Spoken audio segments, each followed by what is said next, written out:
नमस्कार दोस्तों, आप सभी का स्वागत है मेरे चैनल पे। आज हम सुनेंगे मालती जोशी जी की कहानी पिता। तो चलिए कहानी स्टार्ट करती हूँ। उम्मीद करती हूँ कि मेरे द्वारा बोली हुई कहानी आप सभी को पसंद आए। कहानी पसंद आए तो वीडियो को लाइक, शेयर और चैनल को सब्सक्राइब जरूर कीजिएगा। पिता पिता नहीं रहे। बाबा, बाबूजी, डैडी, पापा, कुछ भी नहीं। जब भी जिक्र हुआ है सिर्फ पिता ही कहा गया है। पिताजी भी नहीं, शायद उतने सम्मान के वे अधिकारी नहीं थे। नानी तो हमेशा बाप ही कहती रही। सुमी का बाप उस घर का सबसे चर्चित और तिरस्कृत मुहावरा था। तो पिता नहीं रहे।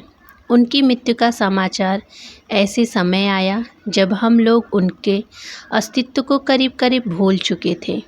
न चाहते हुए भी मेरे शांत जीवन सागर में कुछ तरंगे, कुछ हिलोरें आ गई। मैं बेवजह उदास हो गई। यूँ उदास होने के लिए पिता की मृत्यु एक खासी वजह थी, पर उस तरह का रिश्ता तो हम लोगों के बीच कभी रहा ही नहीं। मुझे तो उनकी शक्ल तक याद नहीं है, फिर भी मन उदास हो गया। शायद इसलिए कि इस दुखद समाचार को मन उस आंतरिकता के साथ ग्रहण नहीं कर रहा जो कि एक बेटी के लिए जायज़ है। मैं अन्यमनस्सी हो रही थी और डर भी रही थी कि अगर शाम तक मेरा मूड ठीक नहीं हुआ तो साहब बहादुर घर आते ही शुरू हो जाएंगे। परेशान सी लग रही हो, क्या बात है?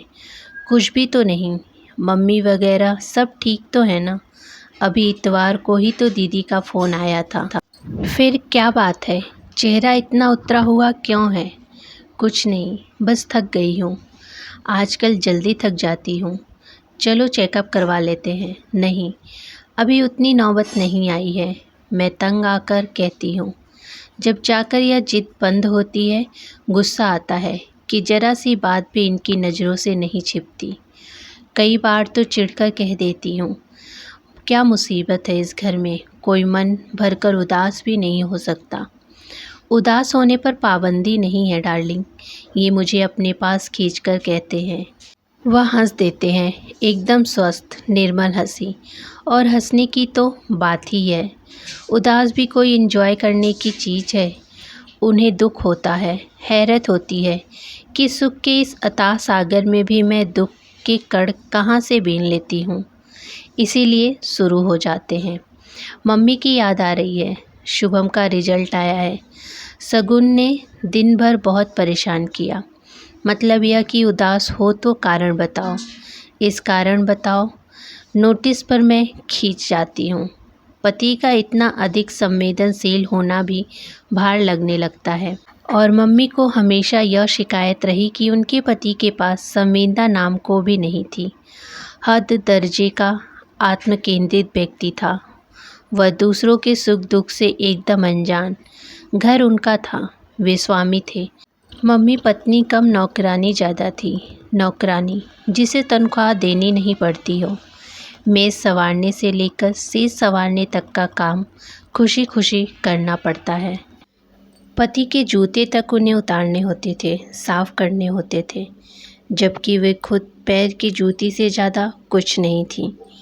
यह जुमला बराबर उन पर फेंका जाता था। पैर की जूती, जब चाहा पहन लिया, जब चाहा निकाल दिया। शेष समय घर के कोने में पड़ी रहने को अभिशप्त। MA PhD, मेरी माँ कैसे और क्यों यह सब सहन कर गई, सोचकर आश्चर्य होता है। पर सहने की तो भी एक सीमा होती है। उस सीमा के पार हो जाने के बाद क्षण भर भी उस घर में सांस न ले सकी। अपनी दोनों बेटियों को गोद में उठाकर सीधे नानी के घर आ गई। कुल 8 साल के वैवाहिक जीवन का पट्टाछेप हो गया। उस समय दीदी 5 साल की थी और मैं महज 2 साल की थी। इसीलिए मेरे मन में न पिता की और न पिता के घर की कोई स्मृति बाकी है। भाई के घर में हमेशा निवाह होना कठिन था। मम्मी इस बात को जानती थी, इसीलिए सुविधा और संयोग जोड़ते हुए उन्होंने अपना स्थानांतरण भोपाल करवा लिया। आते समय नानी को भी साथ लेती आई ताकि उनके भरोसे लड़कियों को छोड़कर निश्चिंता से नौकरी कर सकें। जब से होश संभाला, नानी को सदा अपने पास ही पाया। मम्मी की व्यथा कथा भी उन्हीं से सुनी है। नहीं तो मम्मी ने तो बच्चों के सामने वह अध्याय कभी खोला ही नहीं, न कभी पिता की निंदा की, न उन्हें याद किया। नानी ही जब तब उन्हें कोसने लगती तो वह थके स्वर में कहती, अब रहने दो अम्मा, तुम अपनी जुबान क्यों गंदी करती हो।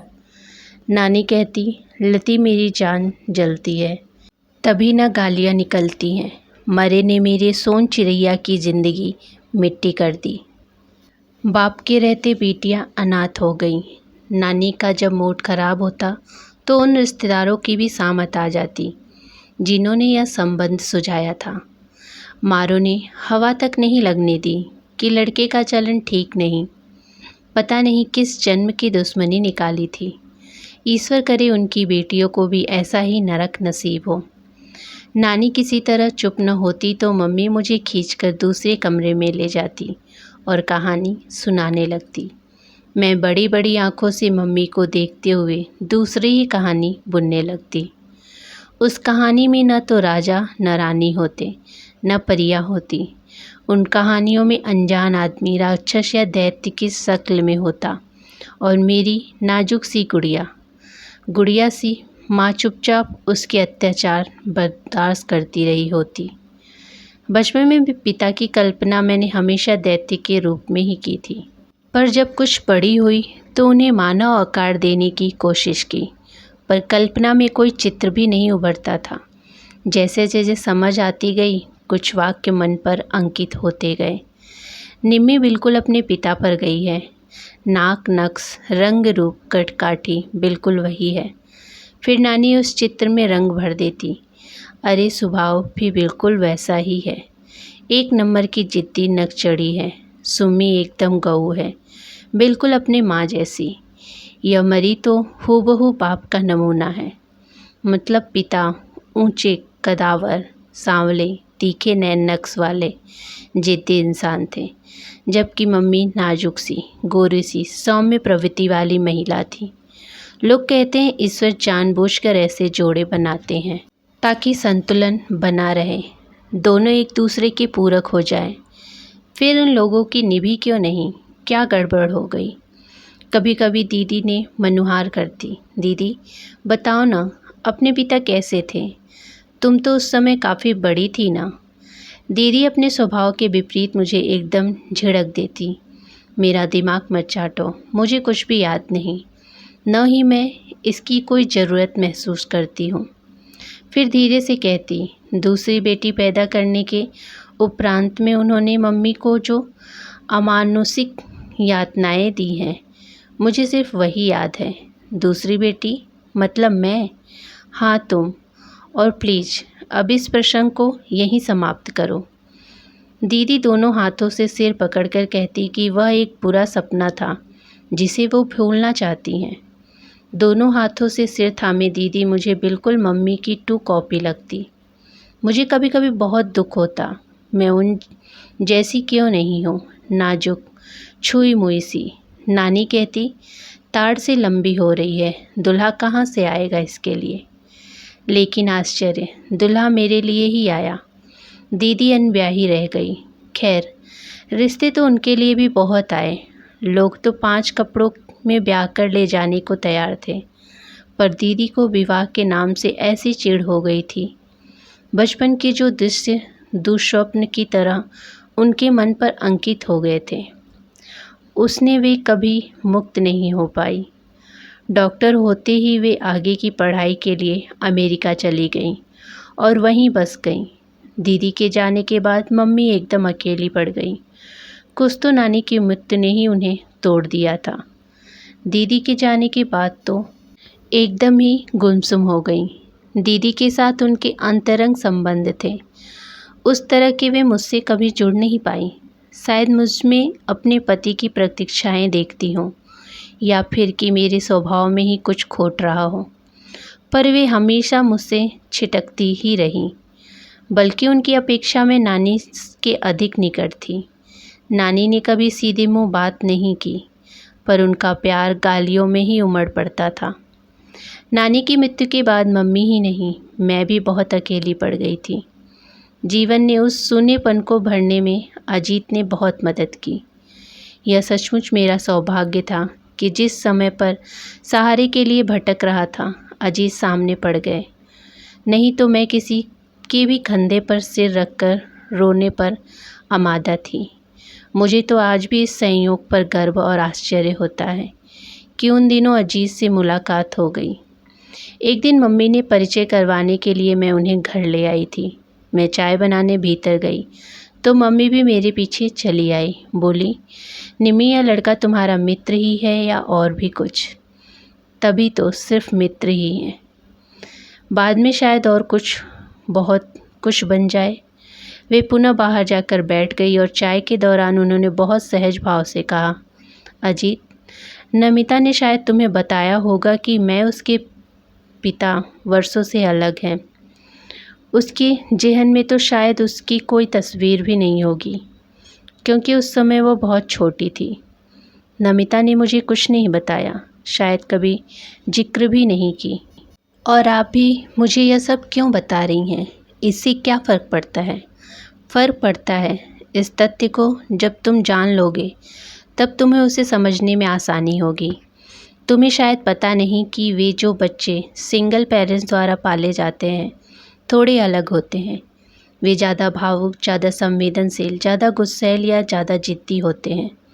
इसीलिए अगर नमिता के स्वभाव में तुम्हें कुछ अस्वाभाविक लगे तो ज़रा सब्र से काम लेना, उसकी बैकग्राउंड समझने की कोशिश करना।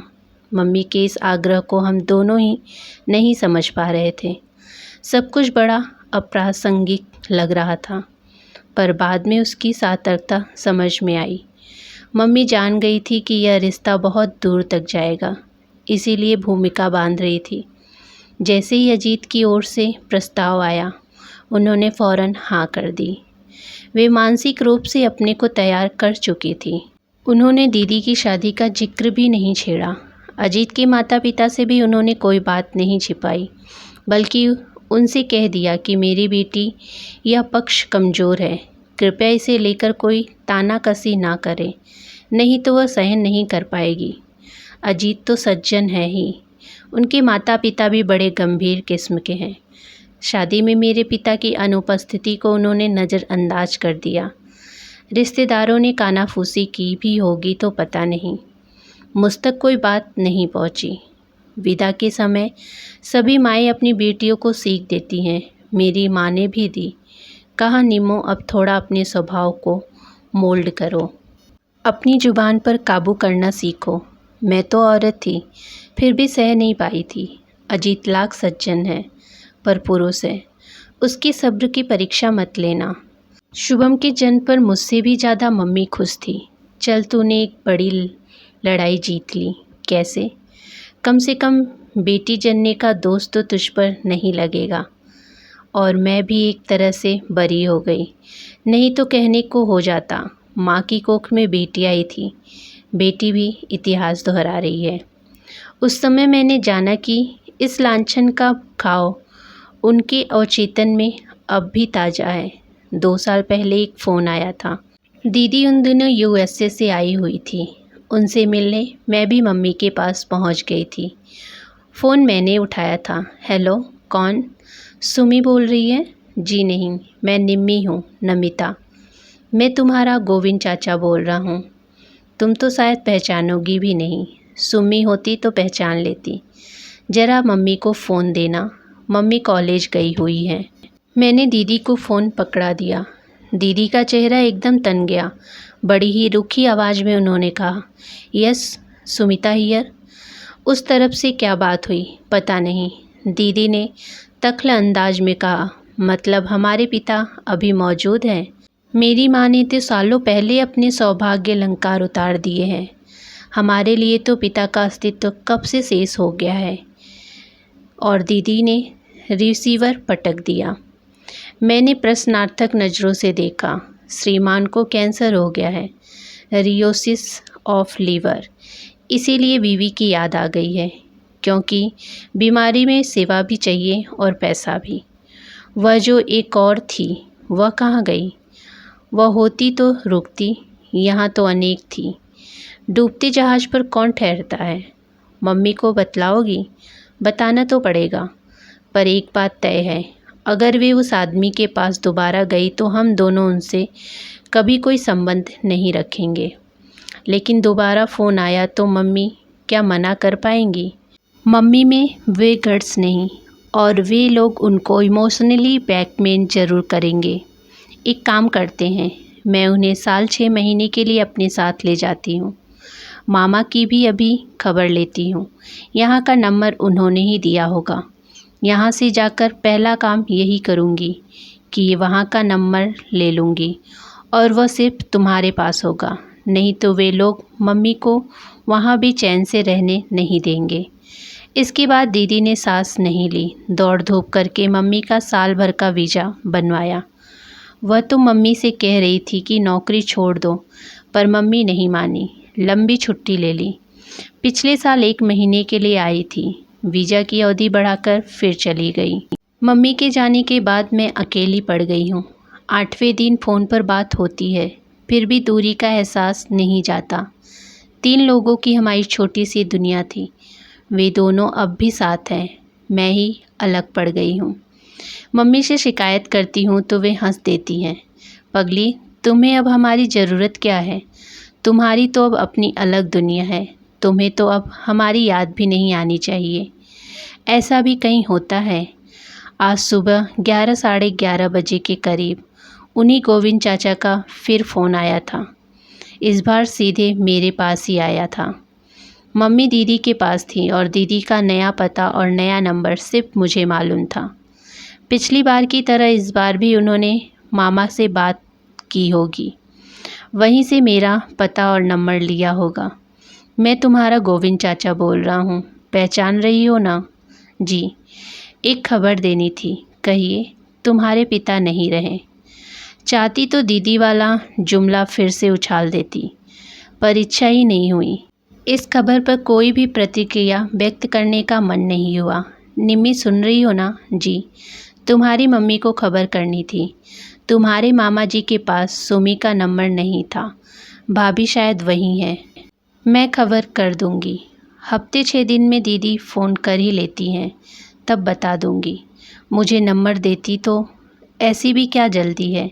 2 दिन बाद भी पता लगेगा तो क्या फ़र्क पड़ेगा? आप तो जानते हैं, बरसों पहले उन दोनों ने एक दूसरे को अपनी ज़िंदगी से खारिज कर दिया था। खैर, मैं तो अपना फ़र्ज अदा करना चाहता था, आगे तुम्हारी मर्जी। वे रिसीवर रखने को ही थे कि मैंने तपाक से कहा, आपका फ़र्ज क्या यही तक सीमित था? मतलब, जिस तात्पर्यता से आपने अपने भाई की बीमारी और मृत्यु की खबर पहुंचाई है, उसी तात्पर्य से कभी हमारी भी खुश खबर ली होती। आपके ख़ानदान की बेटियां थी हम, कभी पता तो लगाया होता कि हम कैसे हैं, कहाँ हैं, पढ़ लिख रही हैं या मामा के घर में खट रही हैं, शादी हो गई है या कुंवारी बैठी हैं। आप चाचा होते हैं ना हमारे, फिर कभी तो हमारा ख्याल किया होता। सिर्फ ख्याल करने से क्या होता है, कोई संपर्क सूत्र तो हो। और फिर जिसके दम से ये सारे रिश्ते थे, जब उसी ने किनारा कर लिया तो हम तो पराए थे। और अब तो वह महीन सा रिश्ता भी ख़त्म हो गया, इसीलिए गुड बाय। मैंने रिसीवर इतनी ज़ोर से पटका कि उन्हें पता चल गया होगा कि मैंने मन में कितना आक्रोश है। गुस्से से मेरे आंसू निकल आए थे। ज़िंदगी भर तो कभी सूद नहीं ली कि ये लोग जीती हैं कि मरती हैं, और अब 13वीं का निमंत्रण भेज रहे हैं। गुस्सा सिर्फ उनके ऊपर ही नहीं था, अपने आसपास पर भी था। इसमें इतनी बात करने की ज़रूरत ही क्या थी? दीदी ने कितनी ग्रेसफुली उन्हें एक ही बार में निपटा दिया था। मुझ बेवकूफ़ को अपनी भड़ास निकालने का यही मौका मिला। मेरे आक्रोश के पीछे से झांकता मेरा उदास, एकाकी, निरानंद, अभावग्रस्त बचपन उन्होंने ज़रूर देख लिया होगा। अपने दुखों को इस तरह विज्ञापित करने की क्या ज़रूरत थी? यह तो एक तरह से मैंने मम्मी का अपमान ही कर दिया, उनकी सारी तपस्या पर पानी फेर दिया। पता नहीं कितनी देर तक मैं अपने को कोसती रही, हिलक हिलक कर रोती रही। शाम को रोज की तरह मुंह हाथ धोकर मैंने कपड़े बदल लिए थे, फिर भी उन्होंने आते ही मेरी चोरी पकड़ ली। क्या बात है, लगता है दिन भर रोती ही रही हो। मैं एकदम फट पड़ी। तुम सीआईडी में क्यों नहीं भर्ती हो जाते हो? बेकार दफ्तर की फाइलों में अपनी प्रतिभा जाहिर कर रहे हो। पर आपका चेहरा इतना पारदर्शी कि कोई अंधा भी उसे पढ़ सकता है। मैं तो फिर भी 2 आंखें रखता हूँ। किचन में एक गिलास भी टूट जाता है तो मुझे पता चल जाता है। टेलर अगर तुम्हारा ब्लाउज बिगाड़ देता है तो मैं जान जाता हूँ आज तो सचमुच कोई गंभीर बात हुई है, क्योंकि तुम दिन भर रोती रही हो। ठीक कह रहा हूँ ना? रोने पर पाबंदी है क्या? कोई पाबंदी नहीं है, पर पूछना तो मेरा फ़र्ज है। पति हूँ तुम्हारा। मन हुआ कि चीख कर कह दूँ, भाड़ में गया तुम्हारा फ़र्ज, प्लीज़ लीव मी अलोन। पर मम्मी की सीख याद आ गई जो उन्होंने सगाई पर, शादी पर, अमेरिका जाते वक्त दी थी। कहा था, निम्मी, अपनी ज़बान पर, अपने गुस्से पर काबू रखो। ये छोटी छोटी बातें ही गृहस्थी में दरार पैदा करती हैं। माना कि अजीत बहुत सज्जन है, सहनशील है, पर चंदन भी कभी कभी आग पकड़ लेता है। इसीलिए कहती हूँ, अपने लिए, अपने बच्चों के लिए थोड़ा जब्त करना सीखो। मम्मी की याद से ही मेरा गुस्सा ठंडा पड़ गया और मैंने सूखी हंसी हंसकर कहा, फ़र्ज पूरा हो गया श्रीमान जी, अब थोड़ा चाय नाश्ता हो जाए। सौभाग्य से उसी समय बच्चे भी आया के साथ घूमकर वापस लौट आए। माहौल एकदम खुशगवार हो गया। रात का खाना भी उसी प्रसन्न वातावरण में हुआ। उस रात टीवी खोलने का मन नहीं हुआ। शगुन को थपथपाते हुए मैंने बरामदे में ही आ बैठी। ये भी सामने वाली कुर्सी पर बैठ गए। शुभम उनकी गोद में चढ़ बैठा। दोनों बच्चे निंदियाए हुए थे। सोने में 10 मिनट भी नहीं लगे। हम लोग थोड़ी देर इधर उधर की बातें करते रहे। फिर मैंने एकाएक कहा, आप शाम को ठीक कह रहे थे, आज एक गंभीर बात हो गई। क्या? मेरे पिता नहीं रहे। ओह, उन्होंने कहा और चुप हो गए। शायद सोच रहे होंगे कि संतावना में क्या कहूँ, या फिर संतावना दूँ भी कि नहीं। बड़ी देर बाद बोले, तुम्हारी मम्मी ने मना किया था, इसीलिए आज तक मैंने कभी उनका जिक्र नहीं छेड़ा, लेकिन आज अगर चाहो तो उनके बारे में बात कर सकती हो। मन हल्का हो जाएगा। बात करने को है ही क्या? मैंने कैसेले स्वर में कहा। मुझे तो उनकी शक्ल तक याद नहीं है। कुल जमा 2 साल की ही तो थी मैं जब मम्मी ने घर छोड़ा था। उसके बाद कभी देखा नहीं, न बस सुना ही सुना, और जो कुछ सुना उससे आहत ही हुई। फिर भी पिता तो पिता होते हैं, अनजाने अनचाहे उसने एक तार जुड़ा रहता है। नहीं तो तुम रोती क्यों? आप गलत समझ रहे हैं। मैं पिता के लिए नहीं रोई थी, मैं तो अपने लिए रोई थी। मैं उस प्यार, दुलार, सुकून और सुरक्षा के लिए रोई थी जो हर बच्चे का जायज़ हक होता है, पर वह मुझे नहीं मिला। एक गरीब का बेटा भी अपनी झोपड़ी में सुरक्षित महसूस करता है, अपनों के बीच सिर उठाकर चलता है, क्योंकि उसके सिर पर बाप का साया होता है। हम तो पिता के रहते भी अनाथ थे। मामा की विशाल हवेली में भी अकिंचन, असहाय और बदहाल थे। मामा हमें मजबूरी में पाल रहे थे, पर उनके बच्चों को हम फूटी आँख नहीं भाते थे। हमें अपमानित करने का एक भी मौका वे लोग नहीं छोड़ते थे। हम लोग न अपनी पसंद का पहन ओढ़ सकते थे, न मन भर खा पी सकते थे। आज़ादी से हंसने बोलने की भी मनाही थी। मामी की चौकन्नी नज़र हमेशा हमें घूरती रहती। उनकी ज़बान तो एकदम जहर बुझी थी। वे हमें कभी नहीं भूलने देती कि हम तीनों उनके टुकड़ों पर पल रहे हैं। दीदी तो फिर भी समझदार थी, पर मैं अक्सर जिद पर आ जाती। तब वे हाथ नचा नचा कर कहती, बाप के घर से क्या बांध कर लाई थी जो मांग रही हो?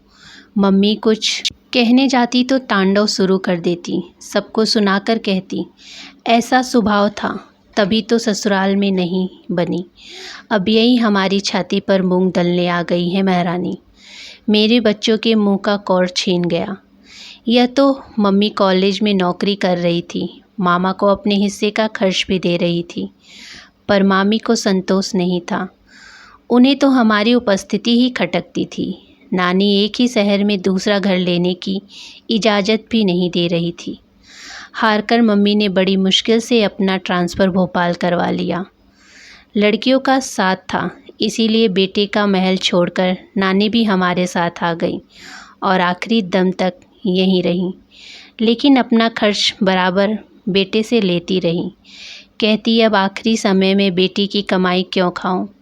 उनकी इस बात के पीछे रस्म व रिवाज थे या बेटी की मदद की आशंका, कौन जाने।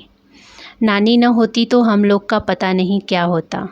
मैं उन्हें बड़े मनोयोग से अपने बचपन की कहानी सुना रही थी। एकाएक पता नहीं कितनी सारी बातें याद आ गई थी।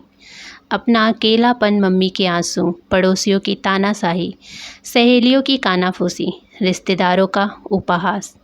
यह भी याद ही भोपाल के आने के बाद मम्मी ने जब अपने सुहाग चिन्ह उतार दिए थे तो हम लोग कितना सहम गए थे। उनका रूप देखकर नानी तो एकदम विदक गई थी। मम्मी ने शांत भाव से कहा, अम्मा, लोग तरह तरह के सवाल पूछते हैं, किस किस को अपना इतिहास सुनाती फिरूं। लड़कियां भी परेशान होती है। वैसे भी ये चीज़ें मेरे सौभाग्य की नहीं, दुर्भाग्य की प्रतीक हैं। करवा चौथ या तीज पर भी मम्मी व्रत नहीं रखती थी। नानी को उन्होंने समझा दिया था, अम्मा, मैं तो एक जन्म में ही पराई हूँ। जन्म जन्मांतर के लिए ऐसे पति की कामना तो मैं बिल्कुल ही नहीं कर सकती। बेतरतीब भी सारी बातें जैसे जैसे याद आती थी मैं सुना रही थी। बरसों से मन की संचित गुब्बार लावे की तरह बह निकला था। बिल्कुल रीत जाने के बाद मैं निष्पद्ध सी कब तक बैठी रही, मुझे पता नहीं। कब उन्होंने शुभम को सुलाया, कब शगुन को मेरी गोद से उठा लिया, कब वे उठकर चले गए, मालूम नहीं पड़ा। हाथ मुंह धोकर जब मैं बेडरूम में पहुंची तो देखा एक बाँह पर शुभम और एक बाँह पर शगुन को लिए वे सो रहे हैं। दोनों बच्चों ने अपनी बाहें पापा के गले में डाली हुई है। नींद में भी दोनों बच्चे एकदम संतुष्ट और आश्वस्त लग रहे थे। मैं निर्निमेष उन्हें देखती रही। क्षण भर के लिए अपने ही बच्चों से मुझे ईर्ष्या हो आई। विधाता ने मुझे इस सुख से वंचित क्यों रखा। फिर से मन में जैसे एक भट्ठी सी सुलगने लग गई, पर मैंने जब्त कर लिया। मुझे अपने आसपास रसम आने लगी।